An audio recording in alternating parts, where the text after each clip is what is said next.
Today, on Energy Contact, there is an entity that kills more people every year than AIDS, motor vehicle accidents, breast cancer, and terrorist attacks combined. Who or what is it, do you think? What person or group could be that vile? Well, today we're going to identify this ruthless force, and we're going to show you what aware people are doing to protect themselves. Want to be aware and safe too? Well, don't take that pill. Just sit back and watch, because it's coming up right now on Energy Contact.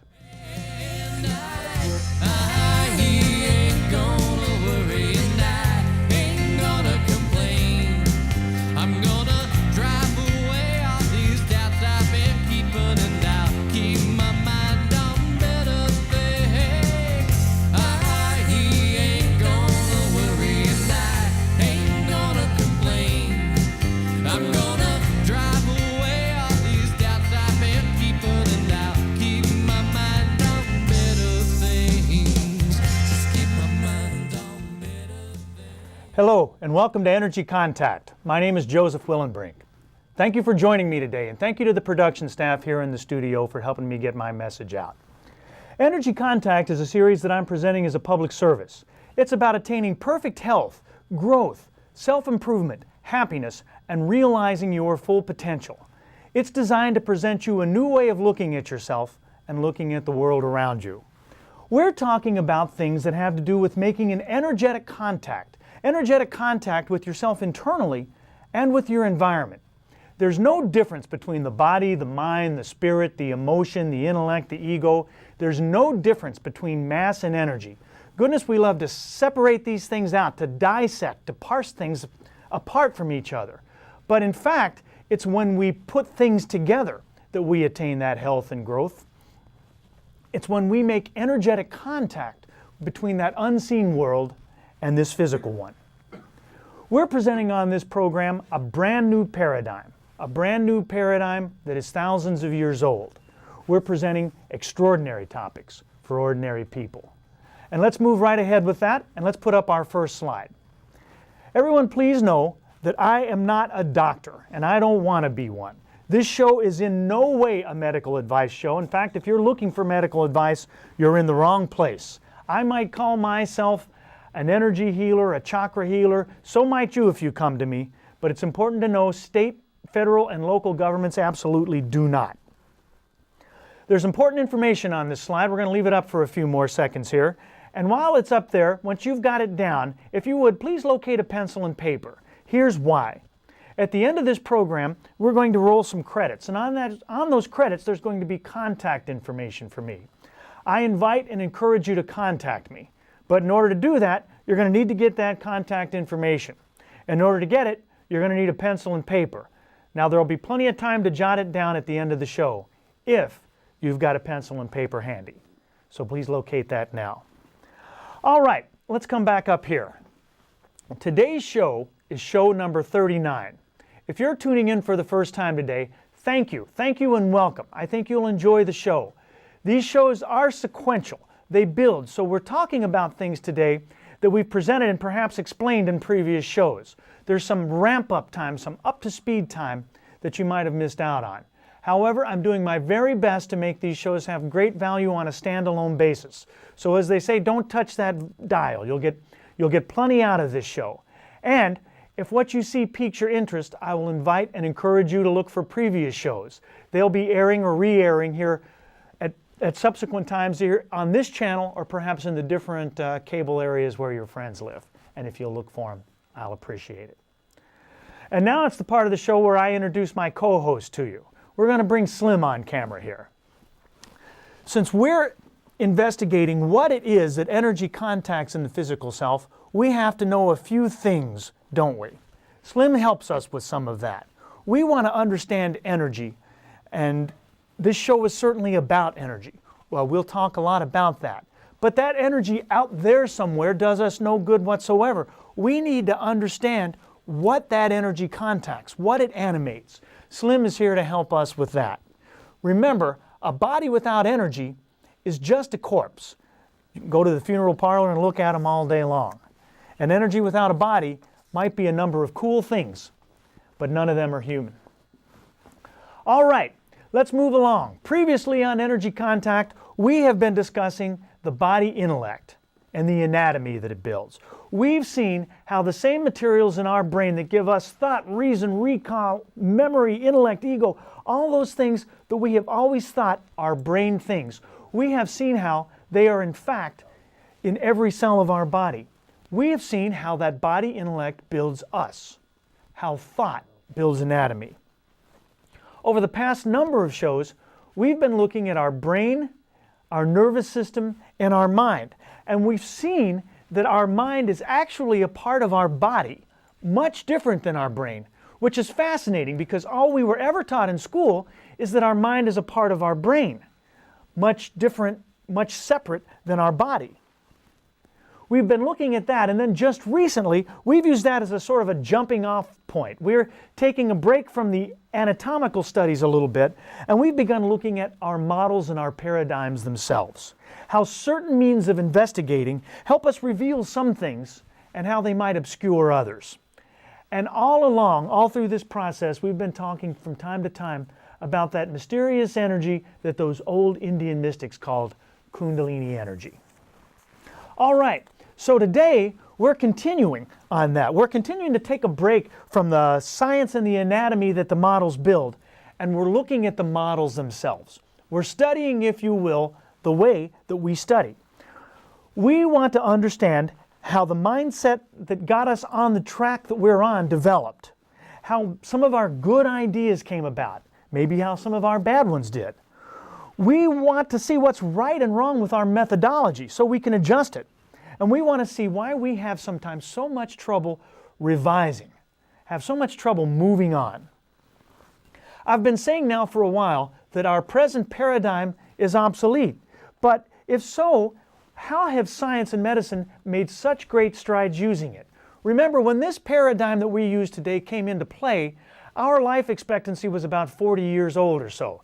Now we're expected to live well into our 80s. So we must be doing something right. And yet, I'm here to throw a few rocks at it. Last show, we saw about René Descartes. We saw how he became the father of dualism and the father of reductionism. Today, we're going to reinvestigate what those terms mean. And also, today, we're going to see that if that model is indeed flawed, like I'm telling you, precisely how and why, where things went sideways, and what to do about it. We want to make logical sense. We're not just going to make rants and groundless accusations. We want to see things for what they are, because the truth will set us free. And then we'll know what to do about it.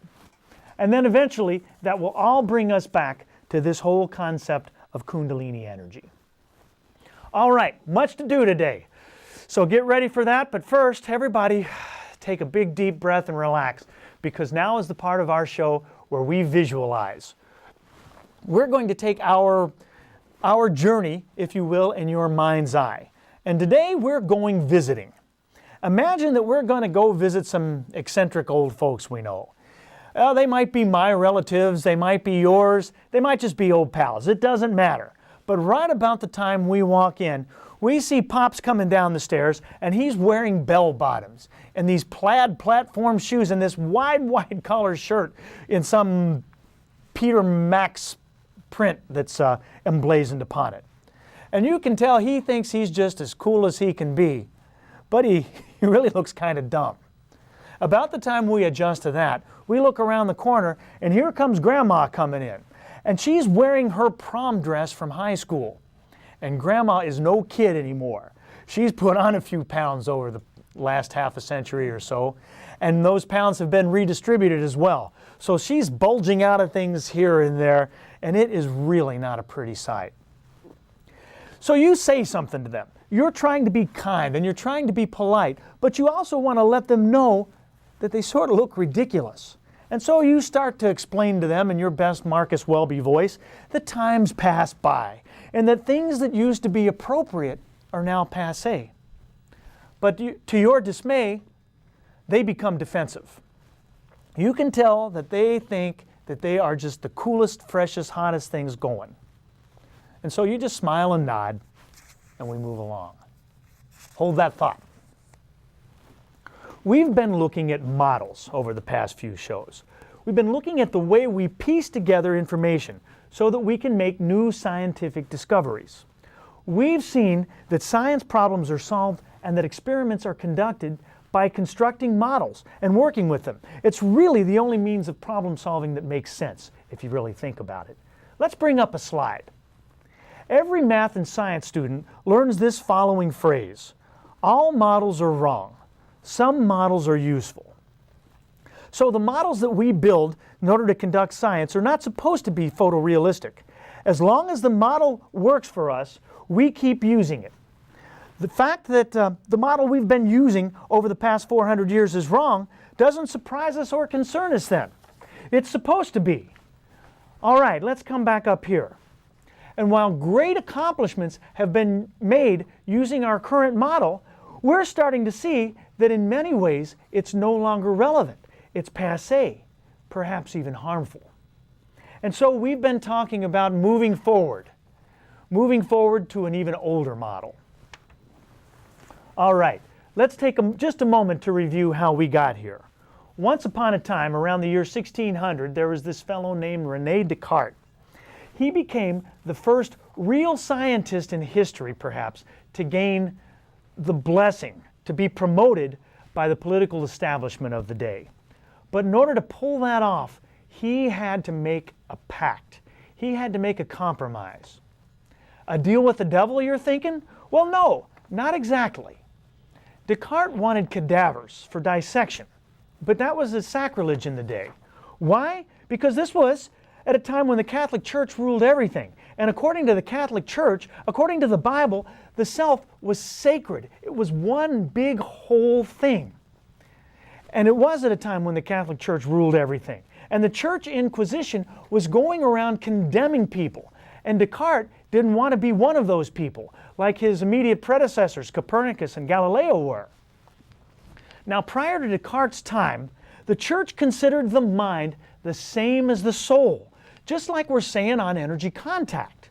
They considered it all to be an integral part of the body as a whole, of the self as a whole, and all sacred. That's why you can't go around cutting up corpses. They believed that the mind resided in different parts of body, all different parts of the body, but particularly in the heart, like the Bible says.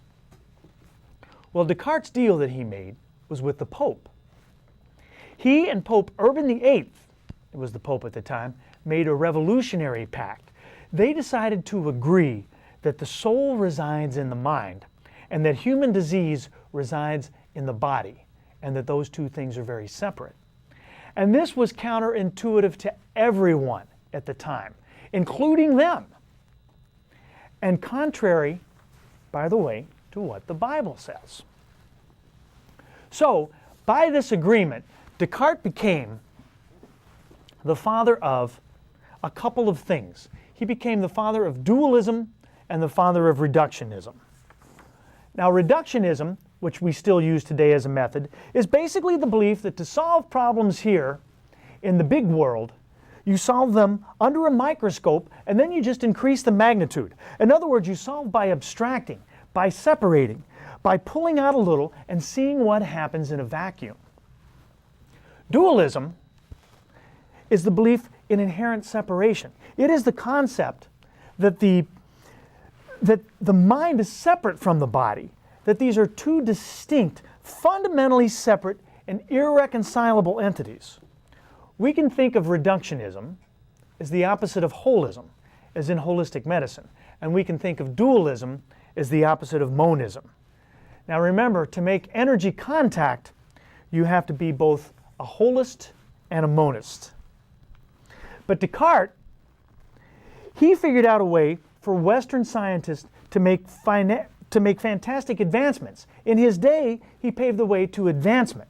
Prior to Descartes' deal, progressive science was, in effect, illegal. Remember that statement, because it's going to come back to us.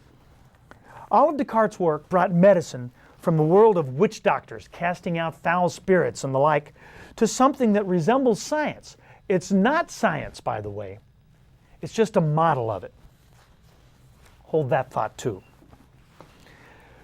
So over the years, over the centuries, a number of discoveries, a number of advancements have been made using Descartes' methodology. But other discoveries, particularly in the more recent days, have shown the model to be flawed, to be obsolete, including Einstein's work in the early 20th century, and all of the work that we've been talking about over recent shows, discovering ligands, receptors, neuropeptides, all of these things that were done in the late 20th century that showed the non-difference between the mind, the body, the emotions, and the spirit. Now, over the past couple of shows, we've gone into a lot of history about that and the details of it. We don't have time for that today. We just want to realize that sometimes things have served their purpose, and it's time to move along, which we are not doing. So the same thing that used to heal us has now begun to harm us. But the problem is not your doctor. The problem is the model. The model was once a springboard into the future. Now it's a relic of the past. And it's as obsolete today as was that witch doctor with his foul spirits back in Descartes' time. It's time for a new model. And right about this time you're saying, oh yeah? What's wrong with it? What's wrong with Descartes' ideas if they've been working? Well, here's what. Throw some numbers at you.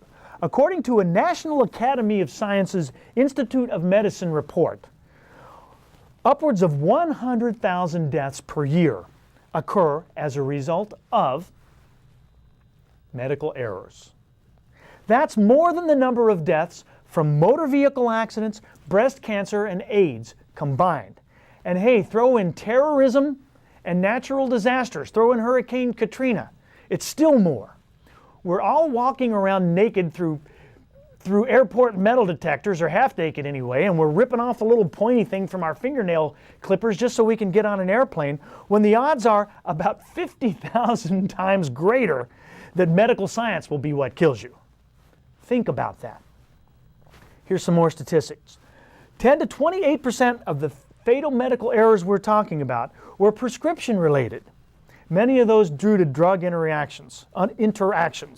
That's 20,000 deaths per year, at least, due to prescription drugs taken exactly as prescribed, exactly according to the doctor's orders. About 18% of medical fatalities stem from misdiagnosis. That report was a 1999 report that has since been upgraded and updated. And ironically, and perhaps even irresponsibly, they have entitled that report, "To Err is Human." Imagine that on your death certificate, will you? Reason for death? Adherence to medical advice. Well, I can pretty much promise you, they're not going to print it up that way. All right, it behooves us to stop for a second and think about those 20,000 plus deaths per year from prescription and drug interactions. These are due primarily to the fault of the reductionist dualist model. And remember, that's what we want to do. We want to see where, if there's something wrong with it, precisely what it is from a logical and intellectual perspective. You see, that model, reductionism, it dictates that we solve a problem in the big world by abstracting, by putting it under a microscope and looking at it in a vacuum. But when you look at things in a vacuum, particularly drugs, we only see how that drug will react on a certain molecule or a certain joint or a certain whatever being tested. And remember, we've said that there are 10 trillion cells in your body, 7 billion atoms. And they're looking at one thing under a slide. Do you know how they find out about drug interactions? Well, for a little while they might use some rats and some mice, but then they wait until that interaction harms a person. I'm laughing, but it's really not funny, because there's too many drugs to start interacting, the millions of them underneath the slide, and so they just wait until it harms somebody. And even if they did react all the drugs under a microscope, it wouldn't help that much. It's not real. It's a vacuum. It's not in the wholeness that is in ourself. And then again, too, there's those long-term effects that we don't plan for. There's drugs like Vioxx that either don't do what they're supposed to or do something else that they're not supposed to, and we don't learn about it until over time.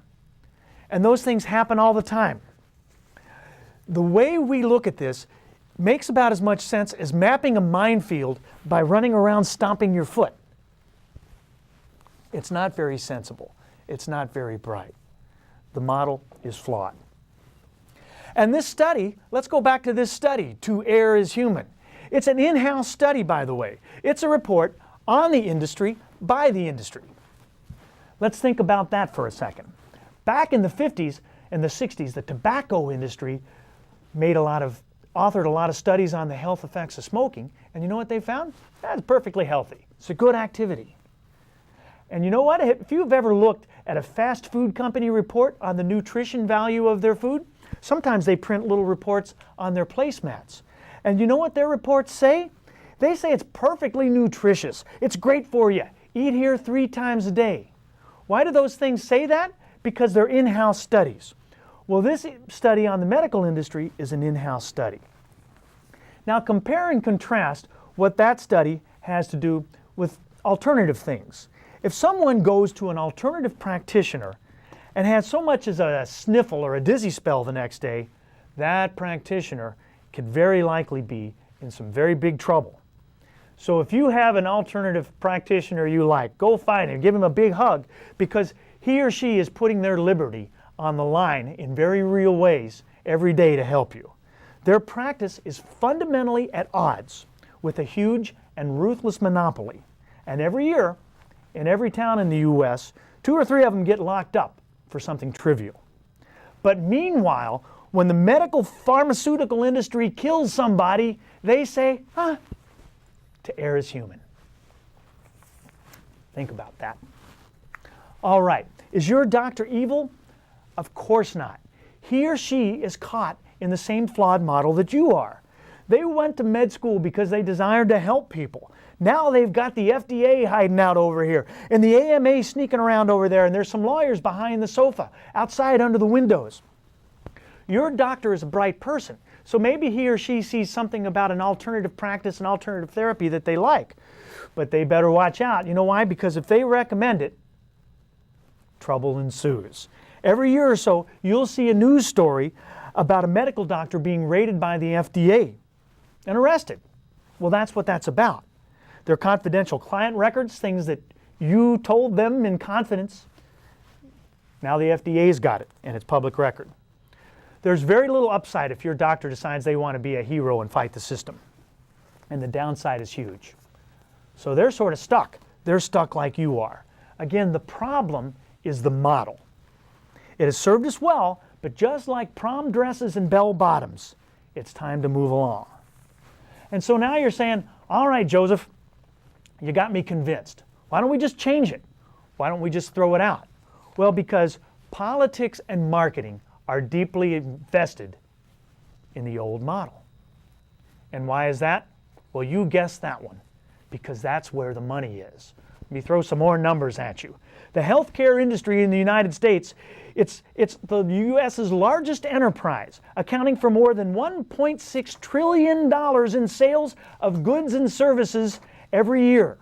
It's also the nation's largest employer, with 1 out of every 9 U.S. employees being employed by or directly peripheral to the healthcare industry.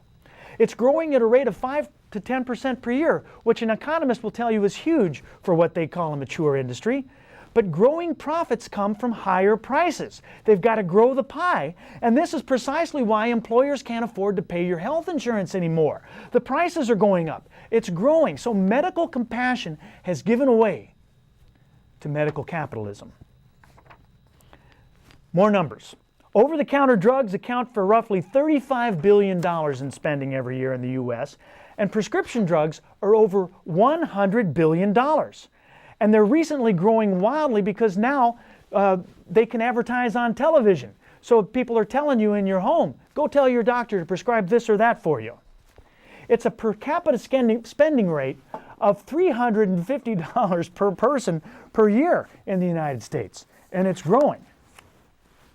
All right, so this healthcare industry is a behemoth. And while elementary medicine tells us that medicine's first job is to make you well, elementary economics tells us that its first job is to make money. We know that the industry is succeeding at its second goal, we can read the annual reports, but perhaps it's at the expense of the first. And by the way, you know where the money is? The money is in the maintenance drugs, the drugs that they prescribe you today that you take forever. And this explains why 96% of the opiate addicts in this country got that way from taking their drugs as directed by prescription. Heard of these things? Vicodin, Oxycontin, hydrocodone, Soma. They're heroin, they're opiates. And who's the pusher? Well, he's the fellow that has the initials MD after his name. How in the world are you going to just say no to that? We talk about illegal street drugs, and we have this shady image of people who are hooked on opiates out on the streets, but it's a red herring. They're a small percentage of the big picture. And if you were taking these drugs, you were hooked, just like they are. A few years ago, they made this expose documentary on the fast food industry. They called it Super Size Me. Well, they could make another one if they wanted, and they could call it Medicate Me. We can put about 2 weeks of music onto a little iPod about this big. Heck, we put a man on the moon 40 years ago, and still more people are being killed by following medical advice than by breast cancer, AIDS, motor vehicle accidents, and terrorism combined. The model is flawed. And you know, people can be pretty gullible sometimes, but people can be pretty smart sometimes. In the face of this growing medical juggernaut, what we might call the holistic revolution has taken place. The economists call it the CAM industry, the complementary and alternative medicine industry. And it has become a $40 to $50 billion industry itself. And it's growing at an estimated rate of about 20% per year, which insurance doesn't reimburse at all. So it's growing fast, even though the AMA, the FDA won't endorse it. They swear it's useless.